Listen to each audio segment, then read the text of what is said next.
Hey guys, Lizardlea here from Burnett. I can't say it. Why can't I say it?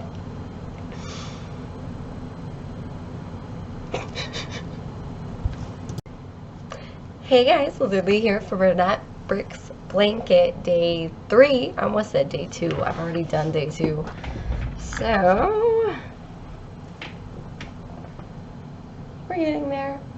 I'd say we're halfway, if not further. I don't know. I'll do another ball, see if I like the size or if I want to do a fourth one or not. So, yeah. Let's get ready to rumble! Okay, I've started recording. Really? Yes. That's so helpful of you. Yep. You said you were ready. I did, so. but also you then said, let's get ready to rumble. Yeah, because you said you were ready. Okay, so in more related and like relevant news, we're going to talk about The Game, which is a movie that you and Robert got to watch together. Starring Michael Douglas. Yes, and directed by David Fincher. But for the entire movie, you did not say that it was Michael Douglas. Correct. And I corrected you every single time. Correct. And you and Robert ignored me. Correct. This is the only thing that Liz has to contribute. Anyways, the Yep. movie was... it's a favorite of mine. It's not for everybody. I'm going to say right now it's a good film. It's not horribly violent or anything like that. So that's not the issue. It's just some people are not going to like it. It's good. It's also very, very hard to discuss without spoiling. So I would say that if you like twisty, weird stuff, again, nothing gross, nothing horrifying. It's definitely tense, but it's not like hyper violent or anything like that. I don't know, what kind of movies would you compare it to? Like Inception, maybe? Well, I mean, it's a David Fincher film, so I mean, he's the guy who did Seven, which like it shows. It's not nearly that dark, though. It's not as messed up. That's why I wouldn't compare it to Seven. Yeah, also Fight Club, Panic Room, Zodiac, like Panic Room is Girl really with the Dragon good. Tattoo. No, it's nothing like that movie. Yeah, no, I want movies that are comparable, so people could be like, "Oh, I like this. I will watch that movie now." To The Game? Like, the problem is the moment you say, oh, that's comparable, that's spoiling it.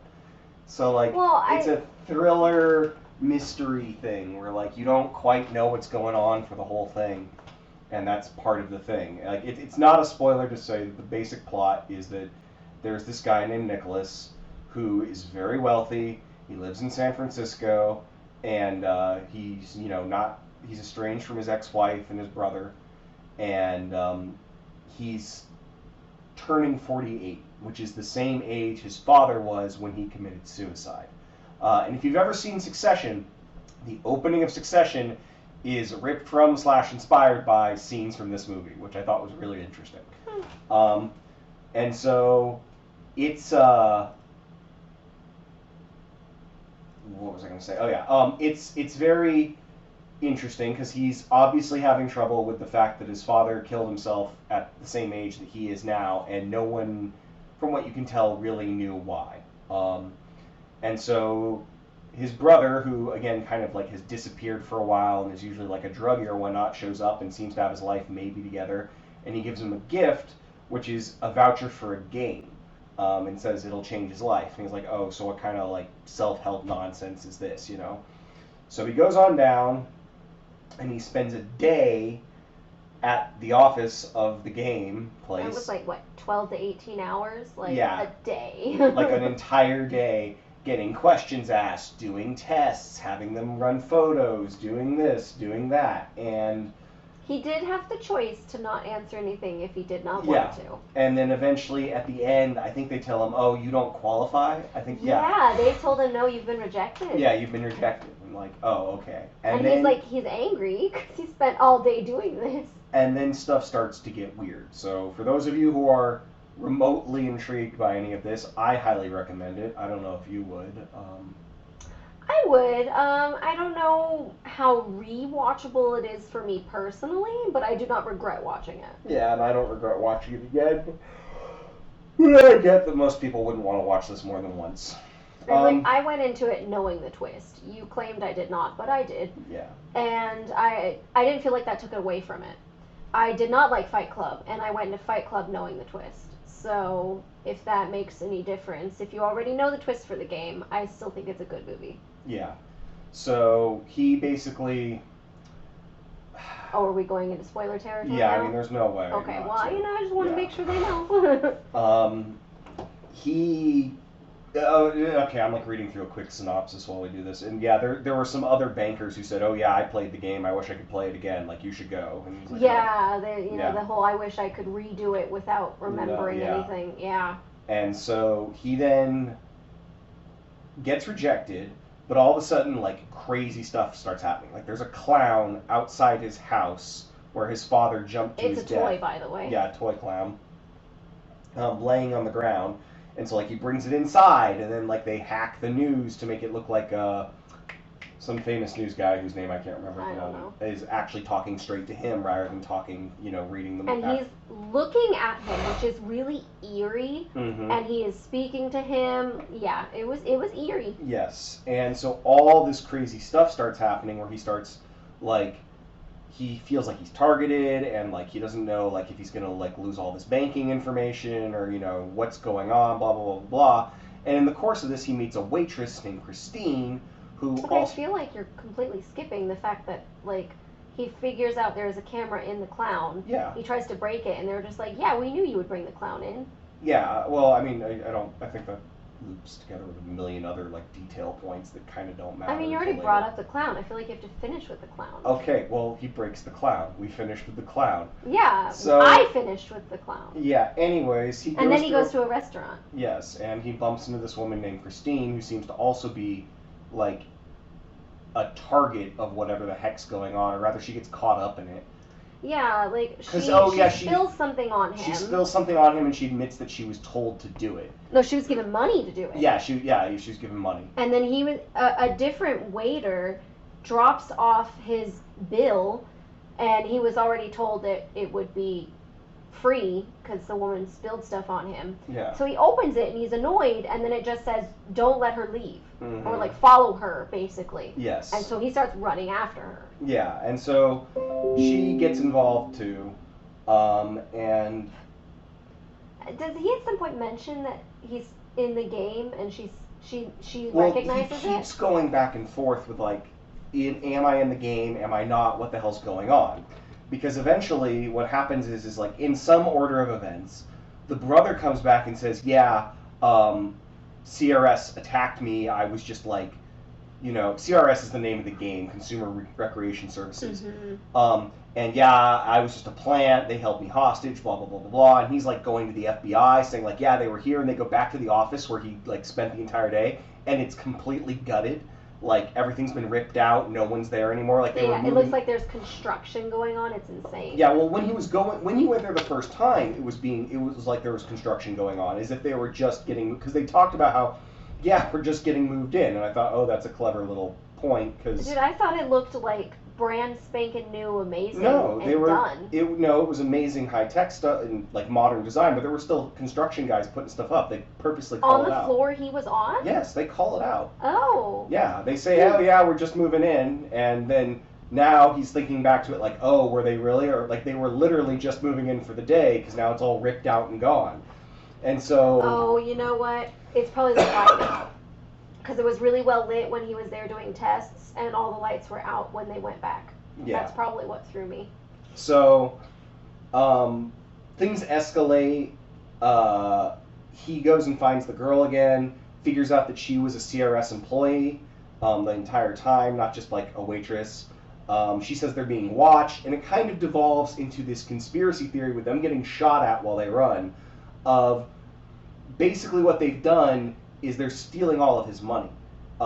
They've gotten all of his passwords, they've gotten all of his bank accounts, and they've used, like, they did that psychological profile on him for 18 hours so that they could deduce his passwords and his security answers to all of his bank accounts and drain all of his money. Well, yeah, and then he gets on the phone and he's talking to his financial advisor person, whomever, and he says his code words, and then he was just like, "Oh God," like. Because they got them. She's in the taxi with him or whatever. Well, no, yeah, because he's like, "Oh God, they got it." His bank confirms he's out of money, and then he gets drugged, or then he starts feeling dizzy and collapses, and he realizes, no, they didn't have my money. I just gave it to them, though, because that was actually not the bank that I just called. It was one of their operatives, and she's one of them, too, and she's drugged me, and now they have his card security code number or whatever it is. Yeah, so now they can go in and drain everything. Yeah. Because, he calls his financial advisor at first, and then his financial advisor is like, no, your money's fine, everything's there. Yeah, so he calls his bank, and that's when Yeah.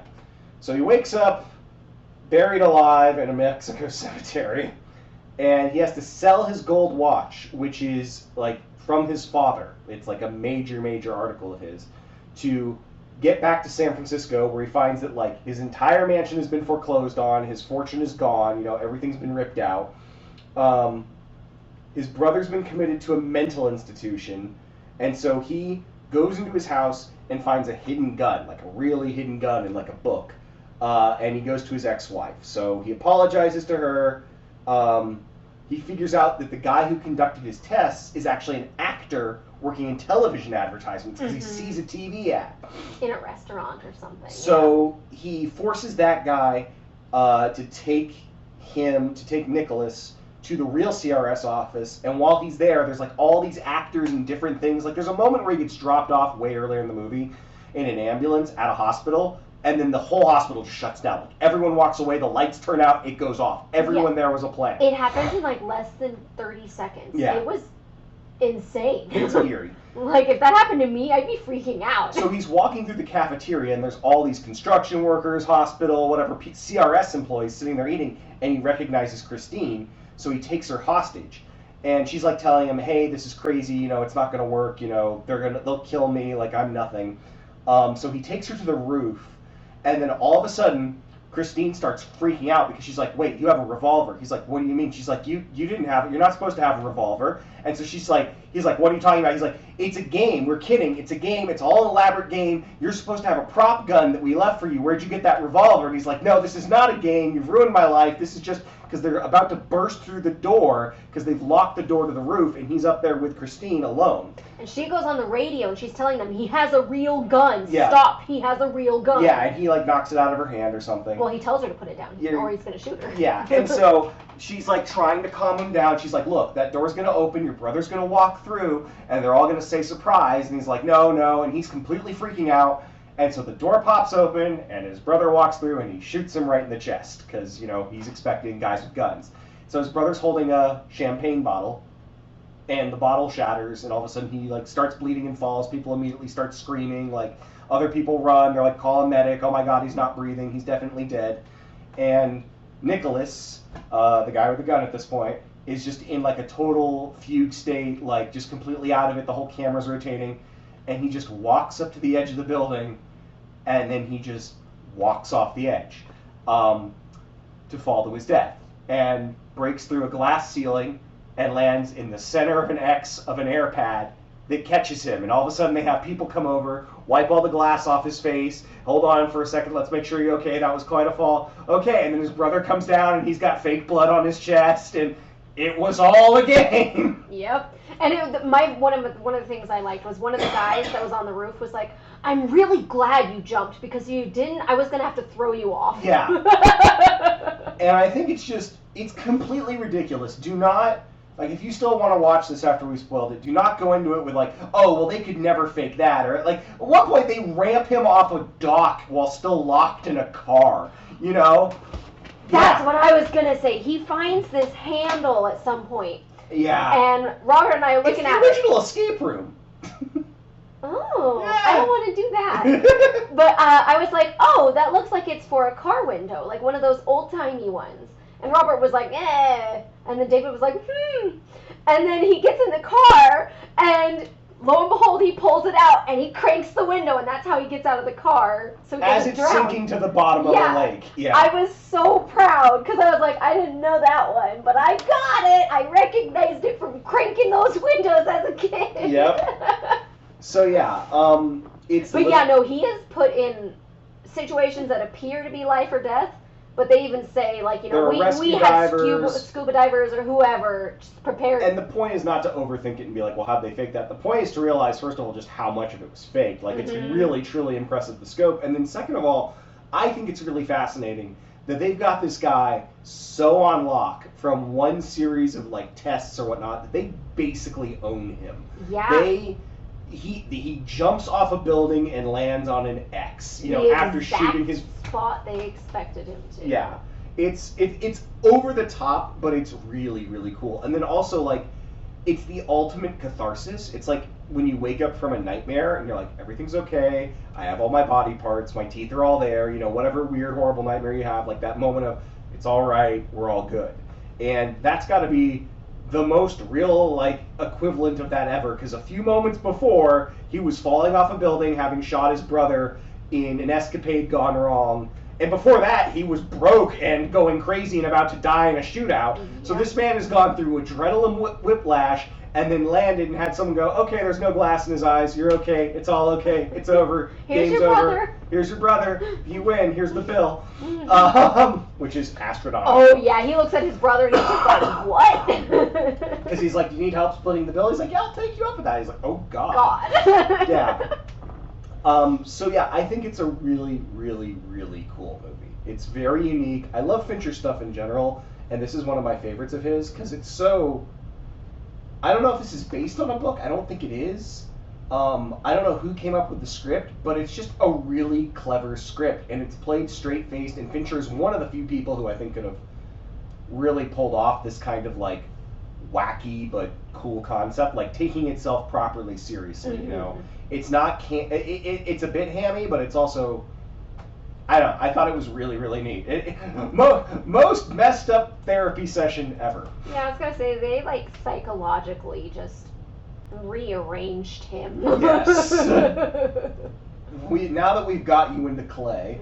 Because like I will say, I think he probably came out of that feeling better about his dad's suicide. Oh yes. Like.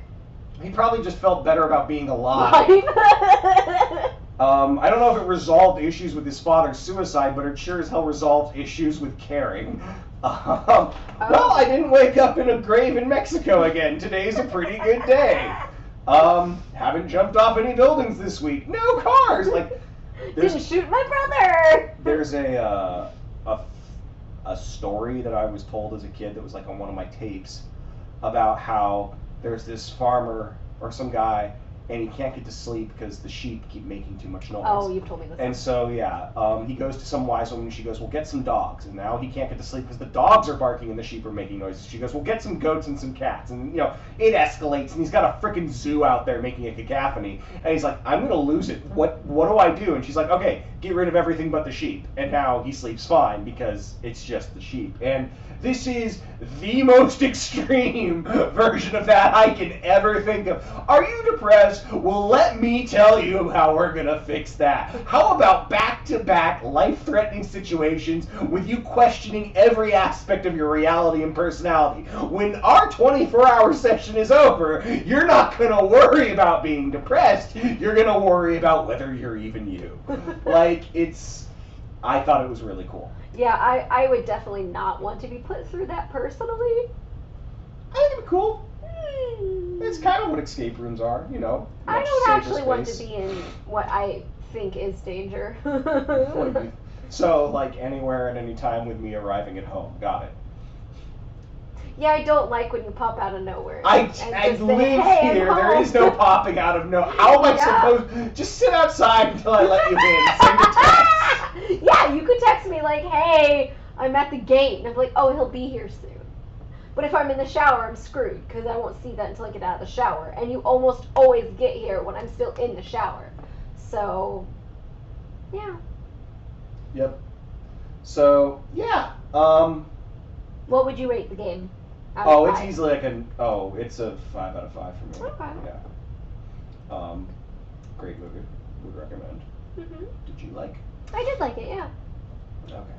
So next up, we have another movie. It's a double feature. Is it Jumper? It's Jumper. Jumper! It stars Hayden Christensen. Yeah. I made David watch this movie. John at some point mentioned it, and I was like, oh my god, John, you're the first person agreed that I've you're met. Thinking about the Jumper scene where he's going around the room, like, with how would you use your superpowers or something, and you were thinking of that scene where he's, like, casually using them just to get up from the couch and go to the fridge. Yeah, so as I was saying, I was like, oh my god, John, you're the first person I've met besides someone in my family who has seen this movie. Now I have to make David watch it. So I did. Okay, so... You interrupted me, like, yeah. The synopsis of Jumper is basically this kid who's, like, kind of picked on in school and whatnot. His name is David, by the way. His name is David. Realizes that he can jump. And jumping means that you can teleport, as you will later find out, to any place you can see, and a picture counts as seeing. It's like a camera, a photo, just anything you can literally look at. So it could be down the street, it could be across the world. It could be the pyramids. He could have gone to the moon and died there. And died. He could have gotten it. He could have stolen a spacesuit and then gone to the moon, and then taken the flag, and then put his own flag. I feel like he completely misused his powers. But anyways... I feel like you would have misused them. So the way he immediately misuses his powers is rather than get the girl, who's played by someone, he goes and robs a bank. Because he can teleport into the bank vault. So he teleports into the vault. And there's some sort of, like, the farther you travel, the bigger the shockwave. Like, because when he shows up in that vault, the whole building shakes, and, like, it wrecks part of the vault. And, like, it looks like heavy machinery's been used. I mean, I feel like that's what happens when he's indoors, because he screws up the library a bit, too. Yeah. Well, either way. Oh, yeah, because the first time he teleports, he's drowning. That's what it was. Yeah, he's in the lake. He's in the lake dying, and he thinks of the library. The library. And he brings some water with him. And then him and the water land in the library, and he just loves ruining that library, as we'll find out. Yep. So he starts living a life of lavishness, because he can, rob banks whenever he wants, and then teleport anywhere in the world, and so he's going... he's saving a lot on air travel, although he's not getting points. And he doesn't need them. He'd be less suspicious if he used them. And so he is just traveling for fun, basically. He's like going wherever he wants, whenever he wants, however he wants. He has a lawn chair on the Sphinx. Yeah. He goes there a lot. Which I feel like would be super obvious, but whatever. There's taller things than the Sphinx nearby.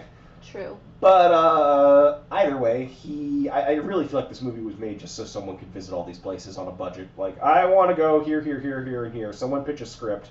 But based on a book, but okay. Yeah. From there, he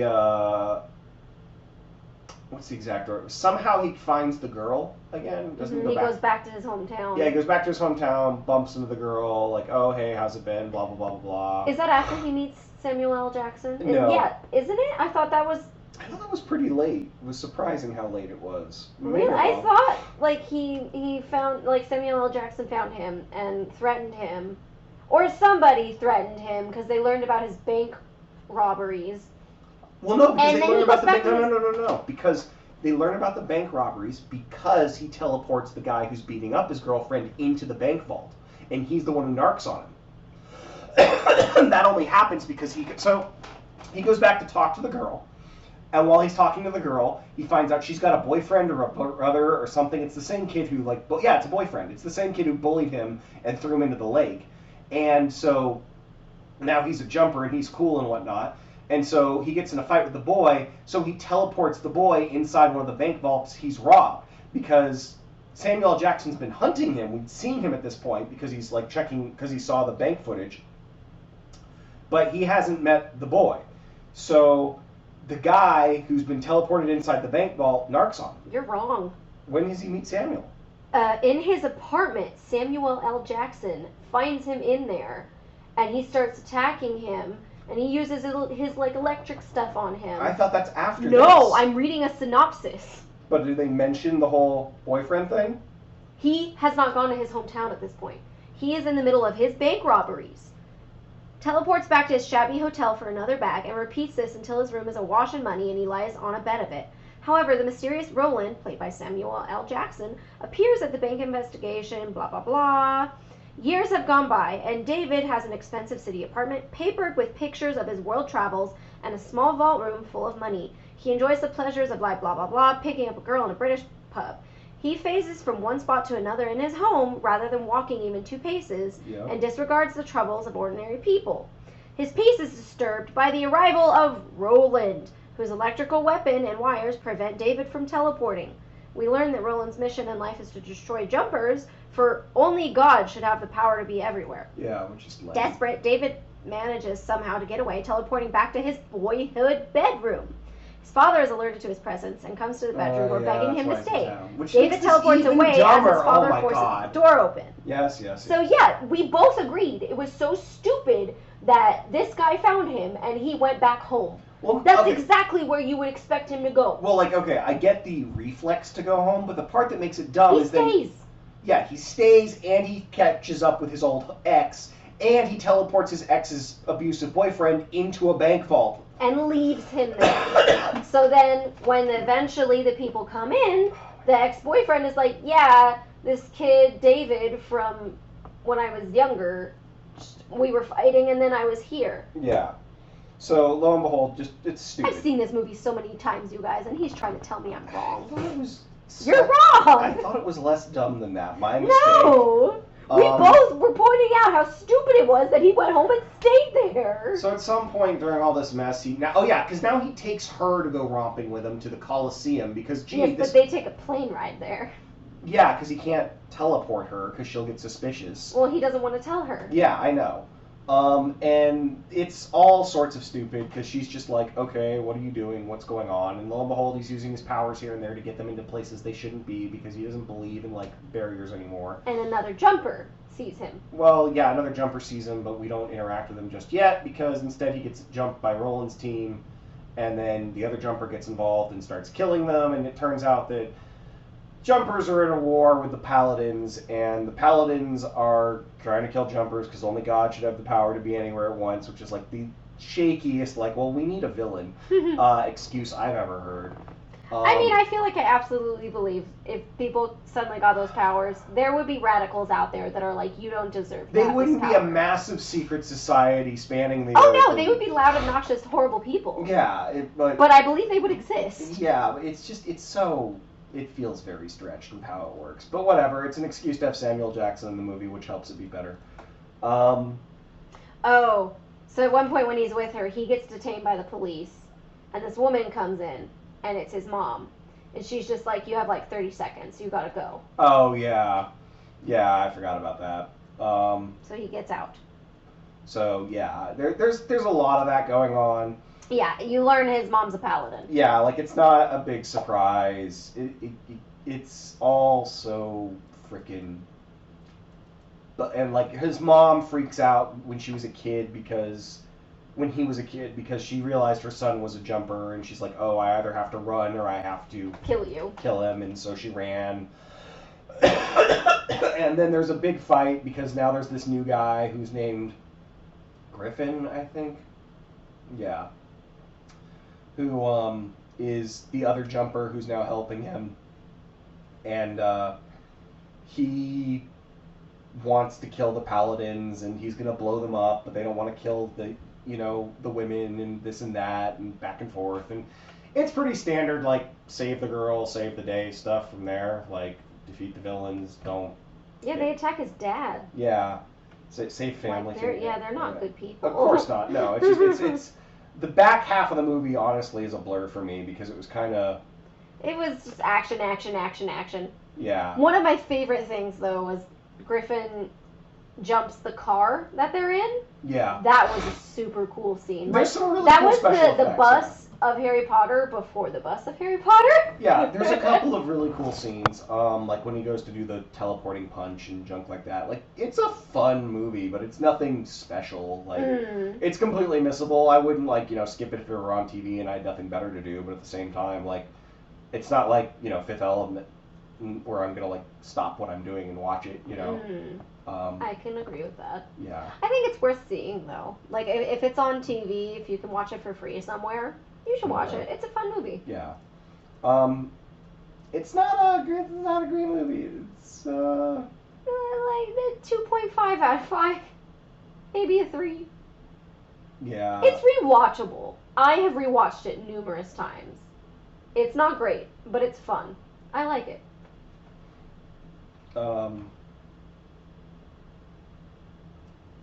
It ends with him putting Samuel L. Jackson in a cave in the Grand Canyon. Oh yeah, I'm being like I could have killed you or something, but he doesn't. But I mean, isn't that basically a death sentence? No. No, I guess if you implied scream enough, help. helicopters will. Yeah.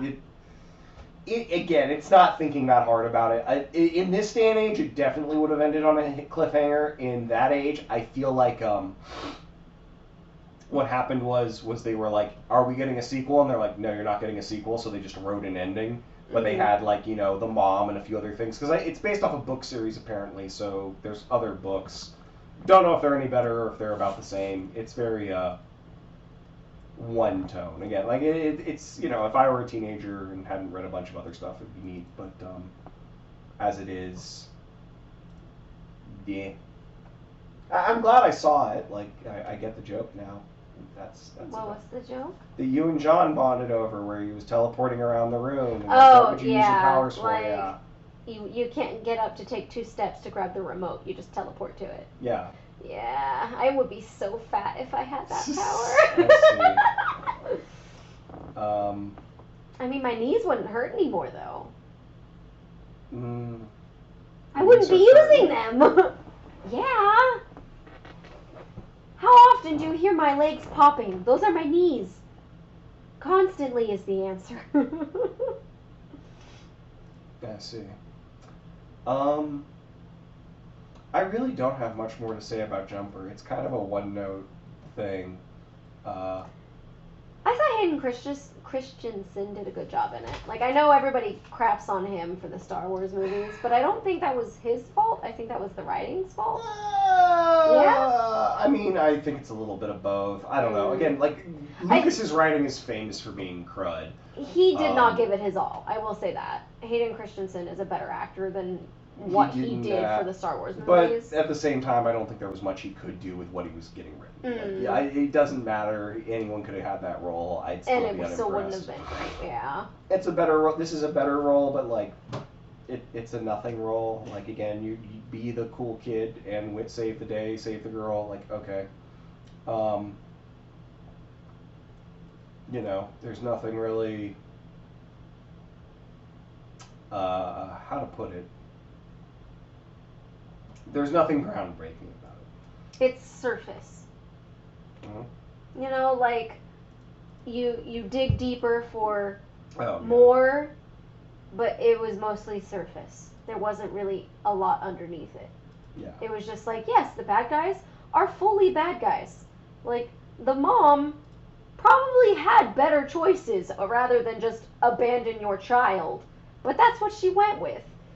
And yeah. Yeah, I just the whole, and there's so many just like head desk moments of like, really, that's what you do? Like, oh, you've been chased, let's teleport back home. You know what, let's just stay home. Oh, you know what, let's go catch up with the girl that I used to date or I wanted to date when I was back here. Oh, you know what, let's teleport her boyfriend into a bank vault. Like, yeah, that one was really stupid. That's like, just, I do think it was kind of smart, at least, for him to get on a plane and go somewhere. But then I would have immediately teleported somewhere else. I mean, I gotta say that, like, at the point that a guy tracked me, a teleporter, to my expensive fancy hotel, I'm going to assume that any form of public travel is tracked. So, and that they know that I can frickin' teleport, so there's really no way. So, like, whatever they're doing to track me, I'm going to be in a jungle somewhere. Or the Amazon. Or a place with a lot of low tech areas. No cameras, no, major flights, puddle jumpers and, just very, very low tech. So one of the things we did discuss was if we suddenly got these powers and we knew we had to like be safe, like I would have a ton of different stashes everywhere of like, in the desert I'll have this stash of really, really clothing that's good for cold weather. So I'll go there, grab my Eskimo gear, and then I'll go to Antarctica where I have, something hollowed out and just like many different places to hide that if people could find me, it's not easy for someone who cannot teleport to get to Antarctica versus I can just teleport there and then immediately teleport somewhere else. Or you could go to the moon. No, I'm not doing that. I'm not gonna build a moon base. I'm not gonna steal. That's how you make this profitable. You build a moon base. I don't think I could. Have you met me? I mean, like, I guess if I learned to teleport like a tool shed, I could put it there, but then I'd have to find some kind of way to drill it down, because if it were to fly into space, that would be, I could not. Tool shed tumbling across the moon. I could not handle that. I could not handle that. Oh, my tool shed! My moon shed! But then, yeah, I would absolutely have to steal. You know what? I think you did just solve a problem, though, because the paladins had the ability to follow through. Yeah. Their like wormhole type things that were left behind when they teleported. If you teleport to the moon, if you teleport somewhere that you can put on an astronaut suit and then teleport to the moon and they follow you, how long can you survive in space without a suit? Long. Like You're seconds? definitely not functional. Yeah, like seconds. So like if I'm in a suit, I can just sit there until they all freeze to death or whatever, or their lungs explode, whatever it takes. Lungs, you heard me, whatever. And then teleport away, and then they're just dead bodies floating in space. Counterpoint, you could kill everybody by teleporting to the sun and having the sun. You died too! Yes, everybody! No, you know what? It's easier. Destroy the earth! It's easier. I just buy, like, scuba gear of something, I put it on, I teleport into the water. They're all gonna drown. Or, at the very least, if they try to swim upwards, their lungs again are going to explode. I am really basically. curious as to how bad the decompression/compression would be going instantaneously from. Oh, I'll have like a little tool shed or something. Well, we're back to the tool shed. Listen, her tool shed. That's how you know where her evil lair is. It's the Lizardlea. How can you tell? Do you see that tool shed? I recognize that hair. It'll be waterproof. It'll say no noise allowed. I will open it and teleport out, and they're gonna have a really hard time handling the water. Her Acme diabolical death tool shed. I'm going to die, basically, if I get these powers and people try to kill me. You're gonna take them with you, maybe. What'd she do? Well, she's dead and we found a tool shed. It's under the bottom of I think it's been missing for 6 weeks. No one cared. I could teleport over a volcano. Just let them fall in. Although, where's the tool shed in this situation? It's burned in the lava. Oh, I need to bleep that out. It's not my fault for once. It's burned in the lava. This is not going well. I need to stop now. Bye, everybody! Get your tool sheds! Is there a tool shed that'll sponsor me? We'll look into it. I believe you. And that is the end of Bernat Brick's Blanket Day 3. I got 4 hours and 31 minutes of footage, and I'm done. So, it takes up more than the screen now. Maybe I can... There we go. That's half of it. So, it's a decent sized blanket. Looking at my screen, it looks like it's blue. You can't see the purple. Oh, that's so weird. The color doesn't show up properly.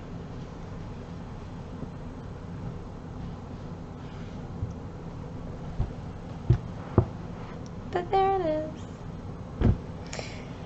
I should be done with the crocheting for a while now.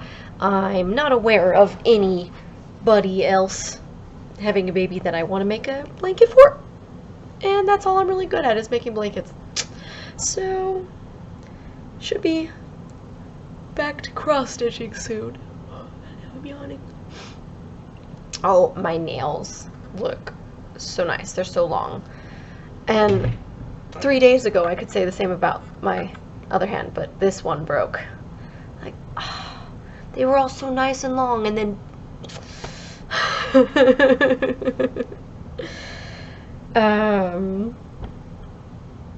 Yeah, I don't really have anything else to discuss, so you guys can all be happy. I will be back to cross stitching soon. I need to yawn again. Like, subscribe, share, comment, all that jazz. And I'll see you guys in the next video. Also, I pulled up my intro to double check that I was indeed on day 3, and I realized in that video I was wearing blue shorts and a black top, and in this one I'm wearing black shorts and a blue top. So I just inverted it.